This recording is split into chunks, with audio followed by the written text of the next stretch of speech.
Yes, sir. All right, welcome back, everybody, to Recliner Sports Talk. I'm Nick.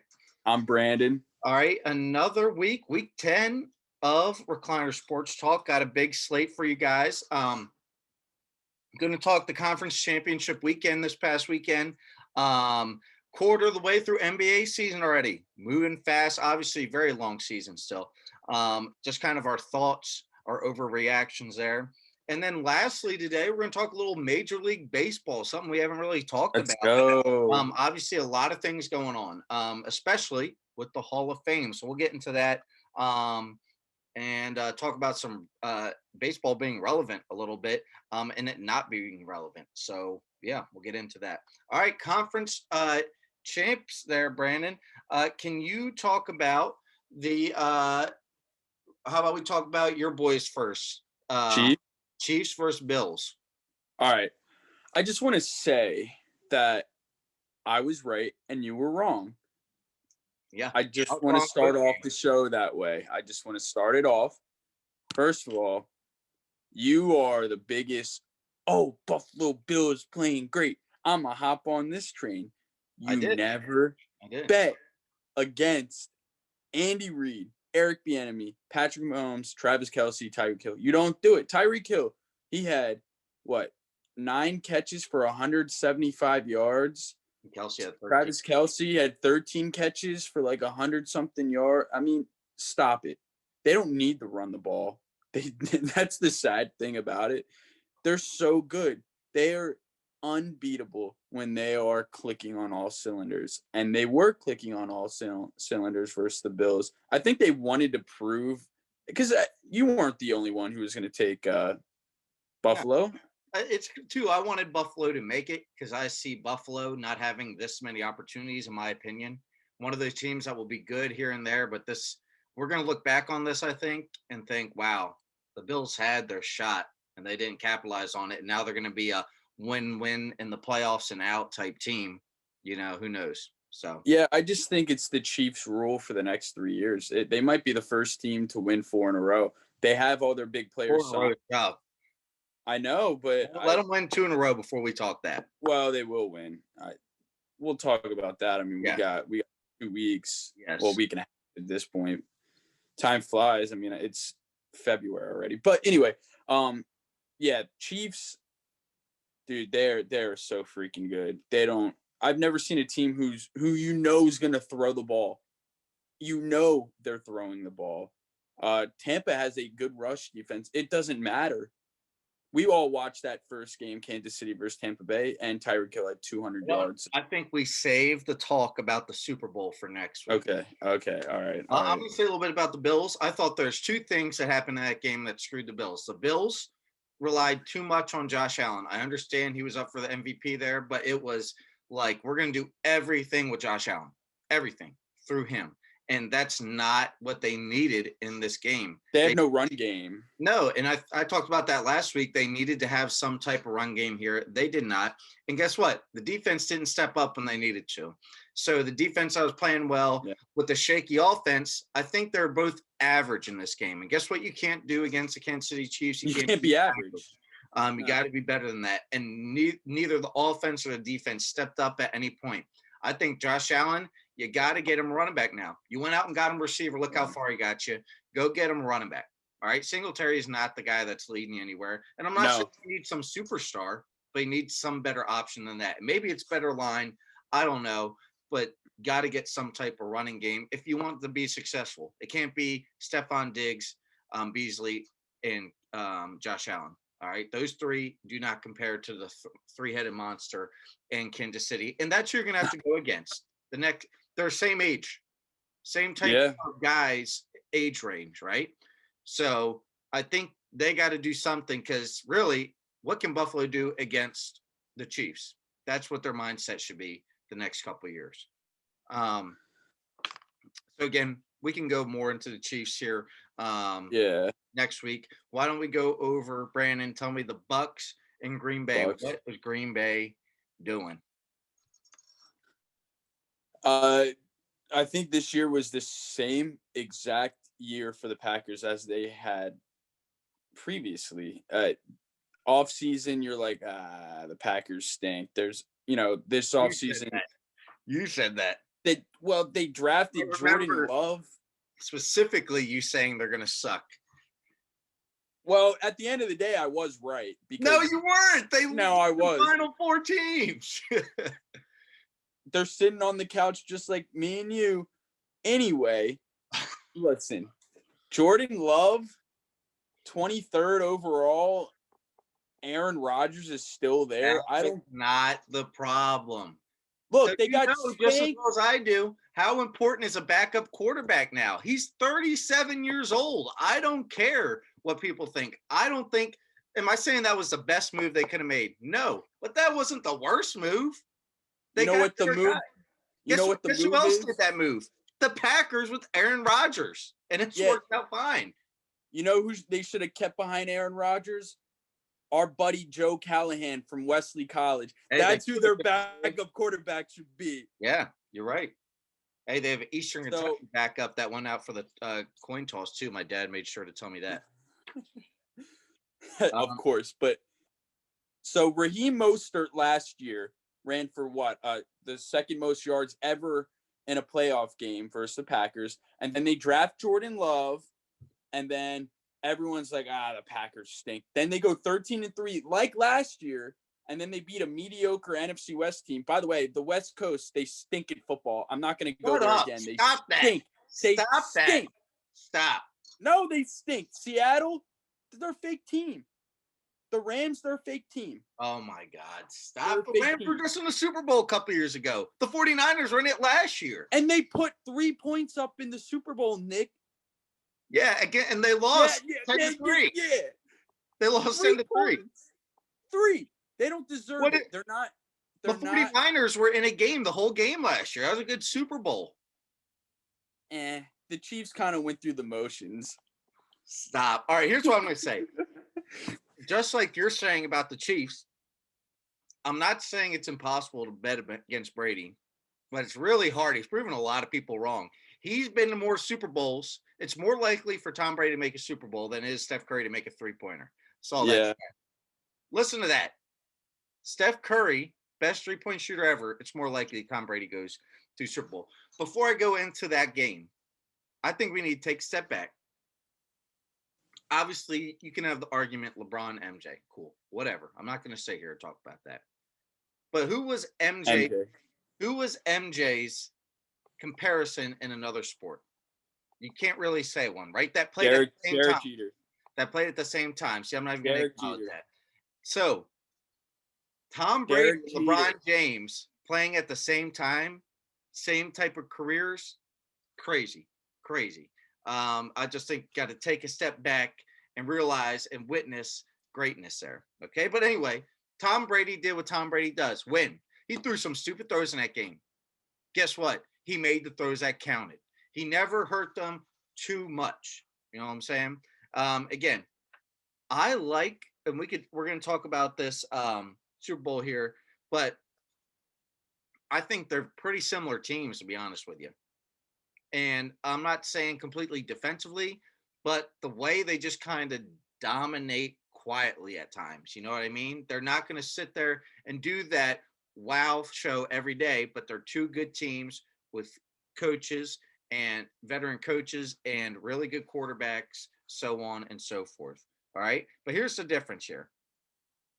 Bucks defense looked very good. They're good. Aaron Rodgers. All right. And this is the one thing that I think plays in the Bucks' favor. Am I saying the Bucks are going to win? No, we'll talk about that later. But I'm saying the Bucks have a very good defense, and the Bucks can run the ball. I think those two things are kind of unique. Kind of pairing those together. And Todd Bowles, good stuff, my man. At just all these different looks against really good offenses. Saints and Packers back-to-back weeks. I'll say Washington too. No, I'm just kidding. But anyway, last thing about the Packers there, what are you doing not kicking that ball? Or I mean, why did you kick that ball? Don't get me started. And two, listen, I feel like Aaron Rodgers, we talk about how he's the most, not athletic, but, skilled quarterback ever to play his position. Well, part of that skill is he's very good with his feet. That third down play, He should have ran it. he threw it into triple coverage and had a wide open lane to run the ball in the end zone. And there's no doubt in my mind he would have outran everybody to the corner of the end zone. No doubt. It was just kind of weird to see there. Again, if I'm also, you think Tom Brady's letting a coach decide if they're kicking that there or not? I'm saying he's saying, let's go for the kick. Let's go for the touchdown, and I think that's the difference between Aaron Rodgers and him. He wants to act like some big shot, make the calls.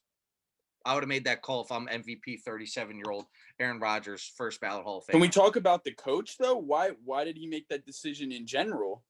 Because Wait, Nick, if you kicked a field goal, you needed a touchdown anyway. You were at the goal line. Yeah, Why wouldn't you go? guess what? If you go for it and don't get it, and your whole plan is to stop them, that's a lot worse field position that they ended than what That's they what I'm saying. I don't understand. Listen, all that stuff's pre-calculated. They pre-calculate that before the It's game. bullshit. But why was that their pre-calculation? They saw how the offense was going. You're telling me you're stopping Tom Brady and all those weapons from just getting a first down? No, you're not. So I don't know. It's stupid. LaFleur's going to have a lot of explaining to do this offseason, and kind of to his quarterback, like, yo, now he's 38. It's not like he was some 28-year-old.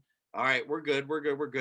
He's going to be 38 next season. He was drafted in 2005. That is kind of scary. So, yeah, and he didn't really start until, 3 years later? So 4 years maybe. yeah. So again, Jordan, the love thing there. But yeah. So again, we'll talk about Super Bowl next week. That was just the Packers. What are you doing? What are you doing? That's all I got to say about that. But I think this is going to be a better Super Bowl because of this. I really do. It will be because Tampa Bay has a good defense. And the Buccaneers went down big and actually made it a 3-point game when they played last. Well, okay, I had this conversation with my dad. The Chiefs, they pulled back. They hit the brakes. They did. I believe they did. They punted for the entire third quarter. I don't think they even got in field goal range in that third quarter versus the Bucs. I mean, you saw what Todd Bowles has been doing, man. He's been putting up some good defensive stuff there. And the crazy thing about the Bucs, again, we could talk on and on. Vita Vea playing that's good. First game back was crazy. You know what I mean? So now they got even more depth there. So again, we can save a lot of football talk since there'll be no football this weekend for next week. Okay. And next, so again, we're a quarter of the way through NBA season. Yeah. What way too early thoughts, or what are your thoughts? Okay. So far, I can't believe Cleveland, and if the season ended today, the Sixers are in first. Very believable. Milwaukee's in second. Indiana's in third. Aren't they? No, Milwaukee is. Milwaukee is and Indiana's in third. I just want to say the Pacers, sneaky great team. I love Brogdon. Bonus is a beast too. And Miles Turner is leading the league with 4.2 blocks per game. Guess who's second? Rudy Gobert, 2.7 blocks. Like, there's that big of a difference. Duo of big men in the league, honestly. Dude, people sleep on Miles Turner. He's pretty good. He can even shoot the ball. I don't get why Indiana isn't getting more credit. I guess their guys aren't flashy. Plus, when Karis LeVert came back, I think he'll come back. I'm pretty sure he got an operation on that mass on his kidney. I'm pretty sure he's eligible to come back, if I'm not mistaken. So that should help them out. I think Indiana's going to stay there. I don't think Cleveland's going to stay there, and I don't think the Knicks are going to stay there. But, dude, this is the post 2020. Anything could happen now. Yeah, it honestly can. So what I have written down first is COVID is affecting it, which we all knew was going to happen. Yeah, a team like the Heat, they're 6-11. No, but that's because Jimmy Butler's been out for weeks on COVID. Tyler Hero just got back from COVID. They got some key players that have been out due to COVID. So they haven't even been their best players all together, but maybe once or twice this season. So I think that's a team, like you were saying, I don't know if the Knicks And Cleveland can really stay up there. I don't know. I'm going to say the Knicks mostly, but I could see the Heat working their way through back up once everybody gets healthy. Yeah, the West is a little different. I'm shocked Dallas is 8-10. The Jazz are rolling. Jazz won 10 Jazz straight. are good. Uh, Golden State is 10-8, but Minnesota, they are 4-12. Like, why is Minnesota every year they have solid player, they have solid talent. They had the number one pick this year, and it doesn't matter. Like, they stink every year. We can talk about the Wizards and just Westbrook's washed at this point in his career. He is. I It's think sad to say, it's crazy how but he's trying to force himself, I feel like. he's not. He can't shoot. And when you're a point guard and you absolutely cannot shoot, it's pretty easy to defend you. If Westbrook doesn't get in transition, he's not going to score. It's simple as that. And it's sad because Washington doesn't have really shooting on the wings.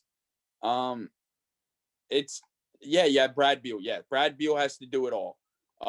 That's why he's averaging over 35 points a game. But who else is going to score? Because guess what? At the end of the day, 35 points, you got to put up 120. So what's 35 going to do? Free Beal to Philly. Washington just needs to get rid of everyone. They need to get some guys get healthy. They have a lot of players out as well. So again, I don't think they're a playoff team, but oh, absolutely not. But here's what I got to. Obviously, the game last night was awesome. I was my superstitious self. I could not watch the first half. I was unable to watch first half. I'm following the score on my phone, and I'm thinking, as soon as you turn on this game, the Sixers are going to lose. As soon as it happens. So I'm just following my phone. Again, Sixers went in. I'm like, I can't turn on the game. I want to watch this game so bad. It's all I'm thinking about, and I can't watch it. Sure enough, I'm like, screw it. I'm going to turn it on. The game's close. Boom. Lakers take the lead. I'm like, oh, I got to turn it on now. My TV has never had a problem turning on. It would not turn on. No way. No, turn on. And as soon as I get it on, my phone goes, Tobias Harris, game winner. I'm like, thank God I didn't turn it on, because he would have missed it if I turned it on. Obviously, I have nothing to do with the game. But here's what I have written down, and I have it written down right here. The Sixers go as far as Embiid goes. And he's balling. And he is balling. And I think it's not necessarily they're that bad without Embiid, but their game plays so through him that when he is not in the game, 30 plus minutes a night, it's like, well, let's still try to run our offense with Dwight Howard. No, it doesn't work that way. So it'll be interesting to see if Doc can figure it out. I think, in my opinion, as a Sixers fan, I watch a lot of games. They go small when Embiid doesn't play. But that's the big thing. Embiid, you missed so many games for a guy that hasn't really been that injured. You've been banged up, and I understand you play for the playoffs. But still, like, when he's not playing so many games. So again, I wouldn't be surprised if he doesn't play next game, because of LeBron. That should have been a flagrant. You know what I mean? Yeah. So, but again, the West is good. I still think the Lakers come out of that. I thought that was a great game last night, but we both know one game in the NBA means it doesn't matter. No, it doesn't matter. But can we talk about how Dwight Howard, this is his 17th year in the league? Yeah, straight out of like seriously. He's a lot. He has more miles than you think. Yeah. At this point. And he's really good in his role when Embiid's there. But when Embiid's not there, they try he's a really good backup center. He's nothing more than that. You can't trust him to be any offensive juggernaut anymore. I think the X factor is Tobias Harris, to be honest. I don't think it's Embiid. I think Embiid's going to get his, and I think Simmons is going to get his typical 12, 9, and 7 every night. It's really going to be Tobias. Can Tobias put up 15 to 18 a night? Yeah, and the other thing too, Seth Curry. He's obviously been having good stuff, but when he's balling too, it's like, all right, well, we got a guy in the post, but Tobias is scoring those mid-range shots, and Seth is hitting them. Danny Green's here and there, but he's enough of a threat where they got to respect him. So, it'll be interesting to see. The other thing I've written down here, will the Nets figure it out? I think they're on the right track. Obviously, they've had some bad losses, but they've won 3 straight. Still too early. but they can outscore anybody. I think that's going to be the thing that carries them a little bit. Yeah. It would be a shame if one of the Sixers or the Nets lose early enough in the playoffs to, or have to play each other early enough where it's not a Eastern Conference Finals Nets Sixers. I think that would be a really, really good series. I don't know if you saw, and I don't think Golden State never did this, where Kevin Durant, Klay Thompson, and Steph Curry all had over 30. Last game, Kyrie had 27, Harden had 31, and Durant had like 32. So they came close. I don't think any, from what I remember, I don't think there's been a team that's had 30-point See, scorers in one night. you'll have to fact check that there and see if it's happened in regulation. Yes, I'm gonna be honest. I don't think it's ever happened, but that's off the top of my brain. I don't think there's ever been 3 guys on one team with 30 points. Yeah, it'll be And they came pretty damn close last game. Yeah. The Nets. But other than that, I really don't think I think the Bucks and the Pacers are competitive, but I think it's the Sixers and Nets league. It's always, you can never really count the Celtics out. I just feel like they're a team that, even though you play them, they're not doing well. It's like, well, it's still a tough game type thing. Yeah. But the West, it's like, are the Jazz peaking too early? Are they doing well because some other teams are down? The Nuggets seem like they're getting their groove back there. Oh yeah. The Grizzlies have had a lot of guys out with COVID and injuries, so it'll be interesting to see, because like Morant and Valanciunas have not played a lot together, but when they do, or Jaren Jackson. Yeah, so Jaren Jackson's been injured all year this year, all year last year. So it'll be interesting to see what they do healthy. I don't think it's enough this year, but who knows? Who knows? John Morant's pretty good when he plays. Clippers, they'll be there. Yeah. But I think it's Lakers. Dude, Phoenix stinks. Phoenix stinks. The Pelicans aren't there. Lonzo's just not a good NBA player. Yeah, Pelicans are 6-10. The Kings have had a lot of guys out too. So again, it'll be interesting to see how these teams do. And the Kings, Bagley is a bust. I'm sorry to say, I'm a Duke fan, but he's a bust in the NBA. Let's see. Number 2. Yeah, that's he's a bust. Yeah. He's no better than a rotational guy. I mean, Lonzo's a bust. Number 2. Yeah, number 2 pick. I feel like number 2 pick's always a tough pick. Yeah, look at Derek Williams. Not a few. This might have been, it's been 10 years probably since he's been drafted. He was a bust. I mean, there's been a lot of number 2s who were bust. Kevin Durant was picked second. He clearly was. Yeah, I'm not saying every number 2, but in a lot of sports, the number 2 is the toughest, right? Because you always have that number 1 guy everybody knows. Then it's like, well, look at all these options we have for number 2. Hey, Carson Wentz, number 2. Carson Wentz. Chase Young, number 2. All right. So yeah, Mariota. That's just kind of our talk of NBA. Here's the other thing I had written on that card before I wrote it up. It's kind of been boring. I mean, maybe it's because NFL's still going on. We're not paying attention enough. Obviously, I'm pumped Sixers last night, but that's my team. As a general, it's like all the drama with the Nets, but like, well, it matters till later in the season. I think it's the time of the year, to be honest, because usually at this time of the year, the NBA, we're coming up on the All-Star break typically, and it's kind of just like teams go through the motion until March. Mm-hmm. A lot of the good teams don't put total effort in. College basketball usually starts to pick up soon. I think we'll see that. I've been watching more of that, and it seems like it's more intense. I just want to say, Kentucky, you should be ashamed of yourself for being 5-10 and have the top recruiting class this year. That doesn't make sense at all. But some would say it's on the coach, but I don't know who those some would be. But I actually watched the Oklahoma-Kansas game, and then the UCLA-Stanford game was actually really good overtime game. So again, I was like, all right, well, I picked 2 good teams, an upset and then a good overtime game to be my 2 games I watched. So yeah, we'll get more into that too. All right, last thing on the dock today. Major League Baseball, first time Recliner Sports talking Major League Baseball. Now listen, there's been some really cool trades this offseason, some teams trying to make moves. And what does the MLB do?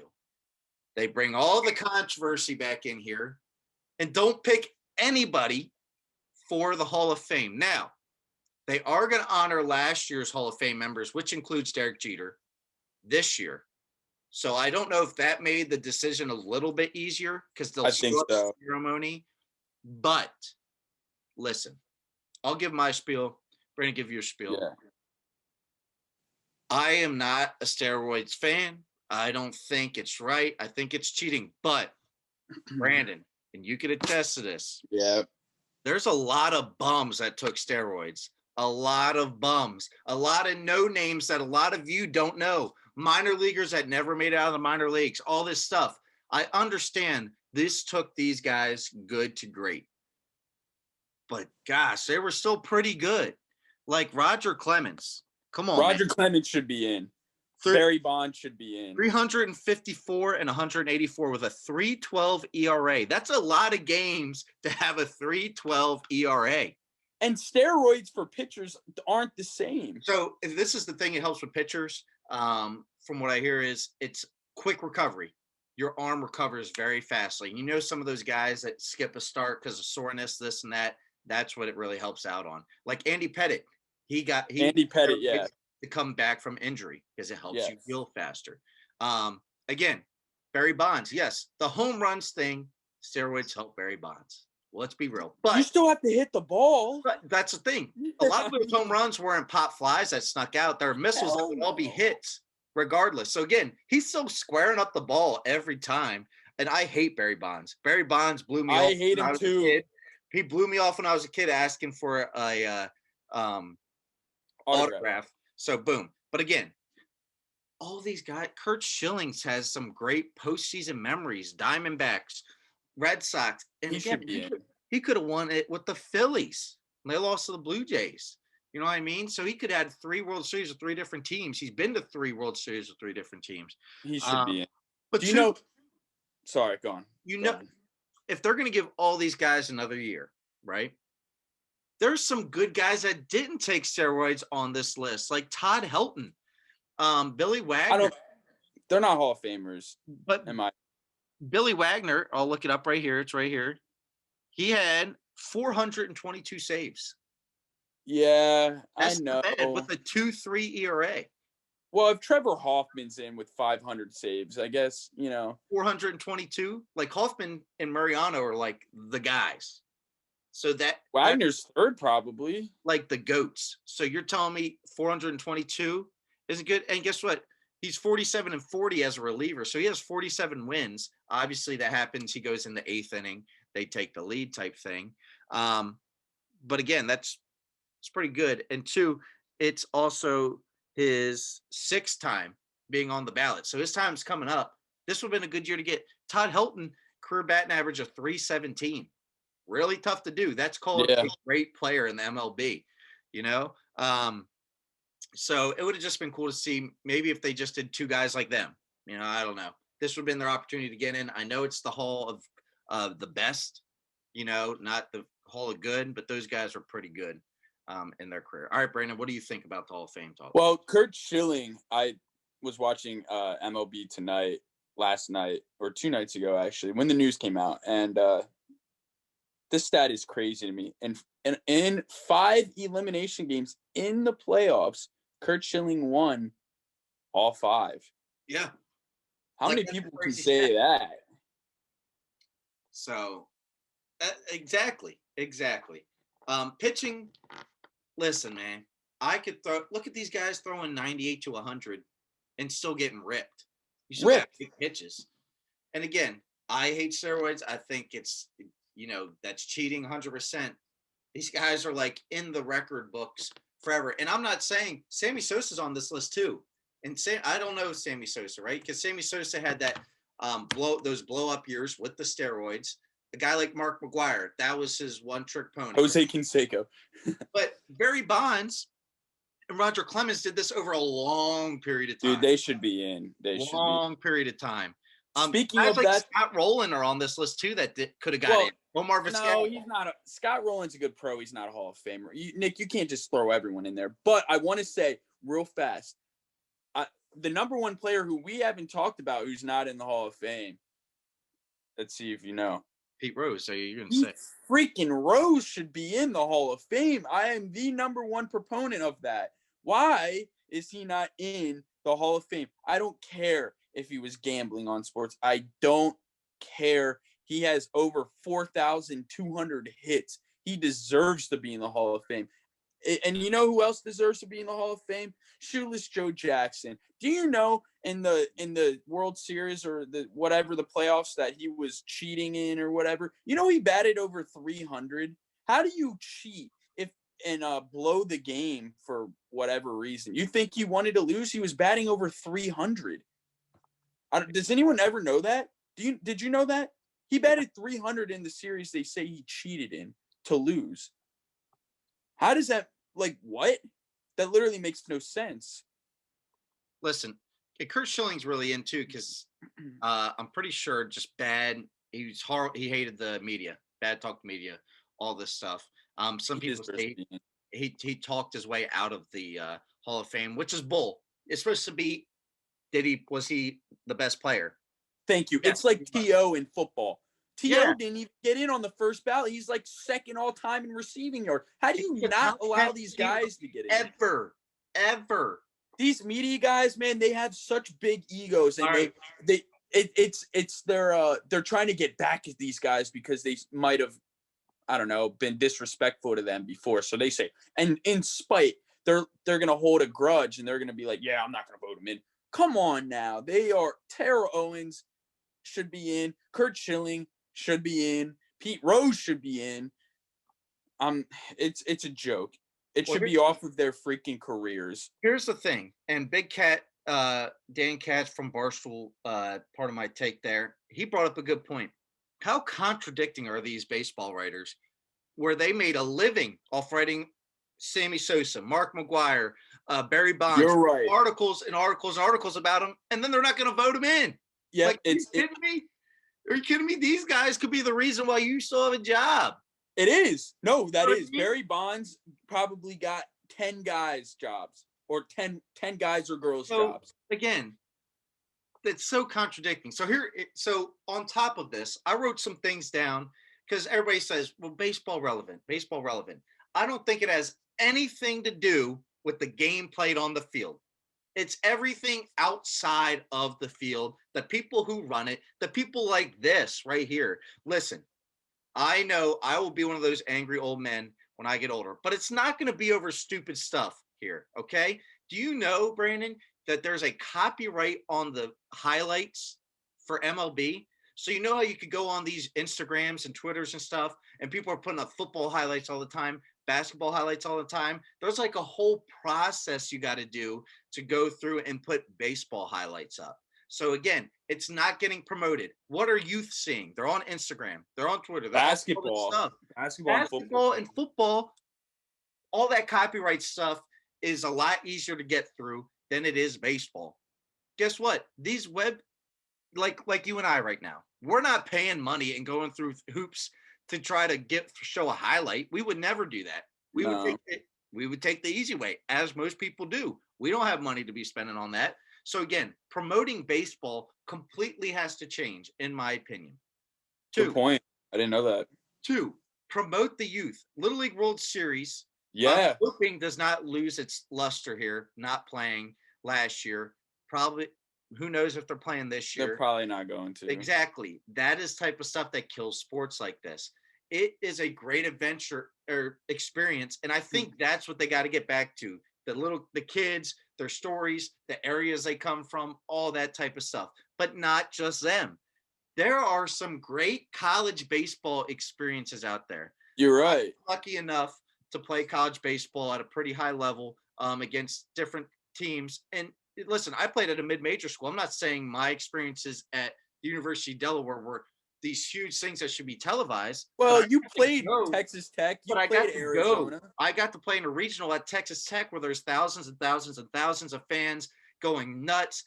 Like our pitcher had to step off the mound because it was so loud, place packed out. They're choking chickens behind the on deck hitter, like cool experiences. And I get understand the SEC network does some cool stuff. Yeah, there's some ACC network stuff, Big Ten network, but put it on ESPN, put it on CBS. Let Fox get something, because there are just as cool experiences like college football happening in baseball towns too. Texas A&M doing the ball four chant. I Yeah. got the pitch at NC State on a Friday. I did not win that game. But anyway, the thing that screwed me, and that's our little side story, picked up a bunt, threw it down the line, 2 runs scored. That was the end of my night there.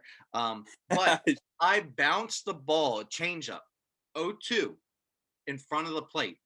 Guy didn't swing. The whole crowd started chanting dirt ball. And I'm not going to lie, I'm sitting there like smiling like, dude, that's hilarious right there. Dirt ball at me. Never had that happen before. So again, that was NC State. There's so many different things. Promote those games. And then lastly, minor league baseball, same type of thing. There's some really good minor league baseball experiences. You know, maybe once a week on a Tuesday, play a good minor league game. Look up the matchups. Do your research. And back to the college thing, Brandon, you're telling me LSU versus Vanderbilt, 2 Friday starters, that wouldn't be a good game? 2 guys Yeah. top 5 rounders, which in baseball are a 40-round thing. Like, give me that.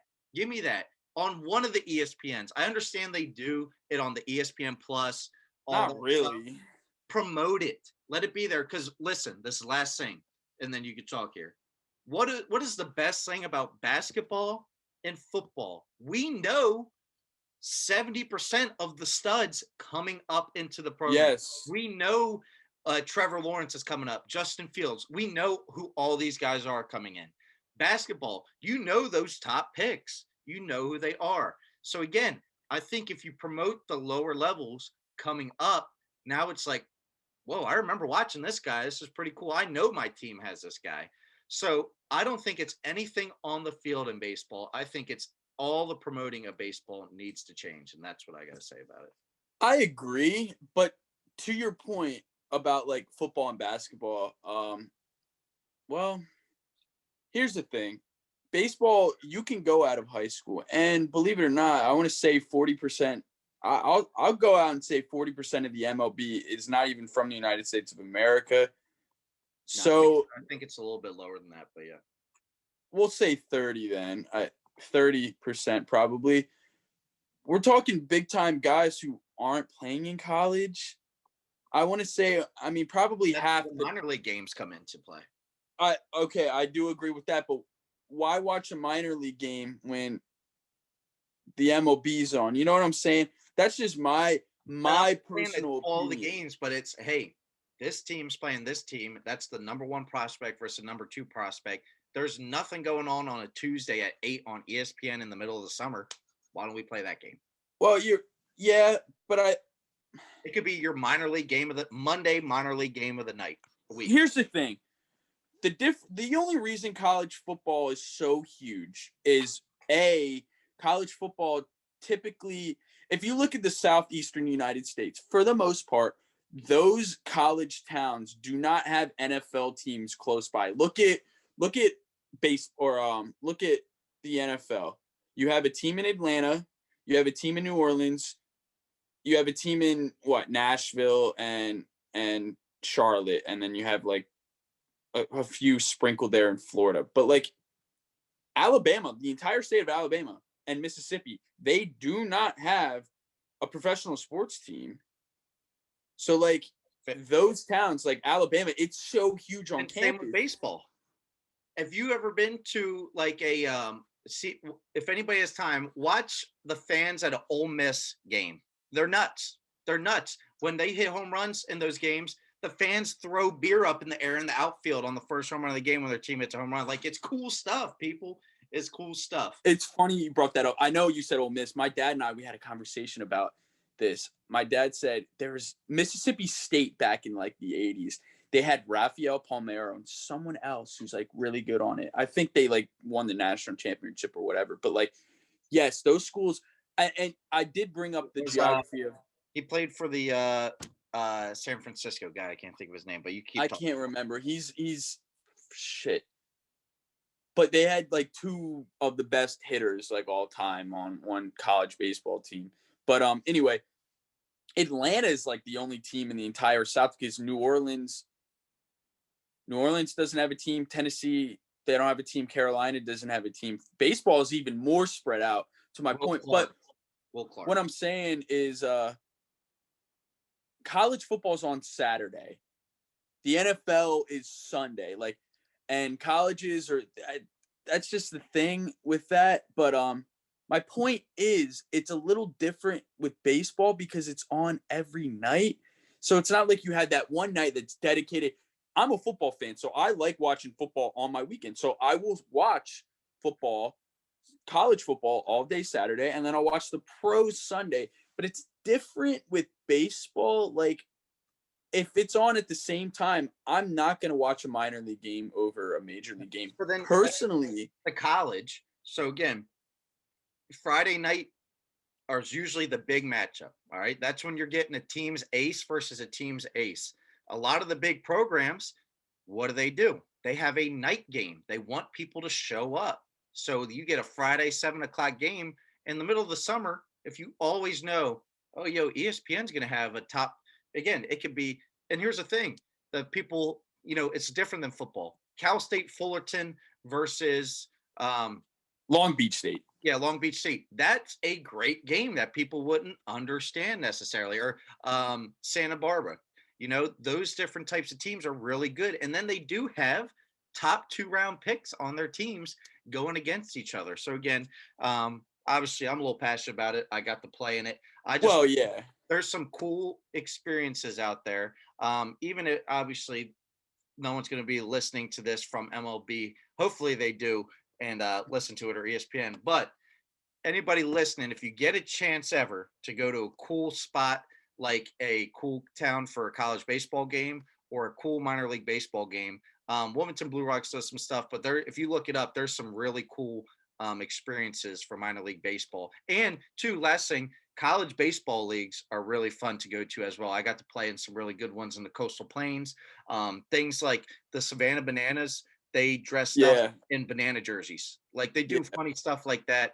I got to play for the Peninsula Pilots, and they always had like 1,000 fans a game. It was awesome. So there's some cool baseball experiences. Go out and venture, and usually some cheap drinks as well. I know, and when I was young and my sister was young, my parents had season tickets to the Wilmington Blue Rocks, and they would go all the time. It's like, I don't know, but they told me, like Johnny Damon, because this was when the Royals owned. The Nationals own them now, right? They just bought them. Really? I didn't know that. Yeah. Well, remember that one year Boston had the Wilmington Blue Rocks and like Jacoby Ellsbury and Dustin Pedroia, they all came through that year. It was like, damn. Minor league baseball weird, man. But yeah. Kansas City, the Royals over the years, they've stunk. They haven't had talent other than Johnny Damon. I mean, name one great player to come through the Royals organization. The catcher. Moustakas. No, not Moustakas. Perez. Perez. Do you think Hall of Fame guys? Gordon. No, they won a World Series. There's guys on the World Series team that all played through there. Zach Greinke. Was he drafted by Kansas City though? Yeah, I'm pretty sure. I'll look it up right now. I don't know that one. Perez is good, but every time I see him, it's like he's catcher's the one position in MLB.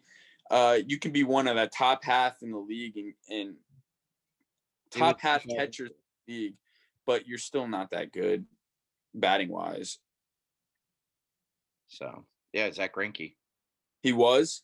Yep. Okay. All right. Well, I take it back, I guess, a little bit. Moustakas, I guess Hosmer. But for me, like, those guys are kind of just like... Boom. Blue Rocks. He was on the Blue Rocks? Yep. Oh, well, I'll be damned. What year? 2002. Okay, so that was we were like 6. Yeah, Zach Greinke was 2002 draft. So usually those guys... Is that old? or He's almost in his 20th season. not in the pros, but since drafted, yeah. Wow, well, he's got to be almost 40 then. Who's Did he that go to guy? college? No, he was right out of high school. He's probably 36 then. 2002 Kansas City Royals. 37. He was 9-2 with a .5 ERA in high school. His senior year. So yeah. So again, obviously baseball is a while away, but getting a bunch of headlines for this stuff. And two, Brandon and I, like we said, especially growing up, we're huge baseball fans. So it's just kind of sad to see stuff like this happen. Negative things, negative light, not getting promoted to the sport. Because believe it or not, there's some really, really exciting young talent in the MLB right now. Yeah. Taken out, or like the Padres, obviously Blue Jays. The Blue Jays. So there's going to be some really good young talent on display this year. Pay attention to baseball. That's all I'm going to say. Pay attention to baseball. It's going to be exciting. Unfortunately, I have to pay attention to these guys. Even though they did sign JT back, they need a lot more. Yeah, but he, what, 100-something million? 115, yeah. Yeah, that's a lot, man. Yeah, hopefully he can go. Harper. Catchers are a tough spot to be durable in, and he's already 28, 29, so that's kind of old for a catcher. So listen to this. Last thing we'll talk about baseball here. Buster Posey, he's only 31, and he can barely catch. You're kidding me. He's only 31? And he's already oh my God, one of the best catchers ever. Well, do you remember Joe Mauer? He had to move at like 30 to a different position, basically. Yeah, that's what I'm saying. So 28, 29 is tough on a catcher. Especially if they're a really good hitter, it affects them a lot. Dude, speaking of catchers, Gary Sanchez needs to go, and that's going to be my Yankees rant of the night. All right. Oh my God. All right. Any last thoughts here, Brandon? Honestly, this is going to be a weird weekend. There's no football at all. I think this is the first weekend since college basketball. Since August without football. College basketball, yeah, it's been a weird year with that. Duke, again, sucks. Kentucky sucks. Alabama looks really good. Can they sweep college football, college basketball? Has there ever been a team that's done that in the same year? They did in 2007. Yeah, one of those years. I forgot. So you had Tim Tebow on campus the same time you had Joakim Noah and Al Horford and Corey Brewer and those guys. And Aaron Hernandez. Man, Florida in 2007, 2008. Yeah, so here's what campus. Here's what we'll have to do here in the I don't want to say dead months, but when some things are winding down, pick a topic like that and talk about that. The 2007 on Florida's athletic department. Yeah, and look at who was on the baseball team. I'm sure someone that we. That's what I'm saying. Or look at even the women's sports, because Florida. All I know is I know some women's lacrosse. I know some softball, like because Paige played lacrosse.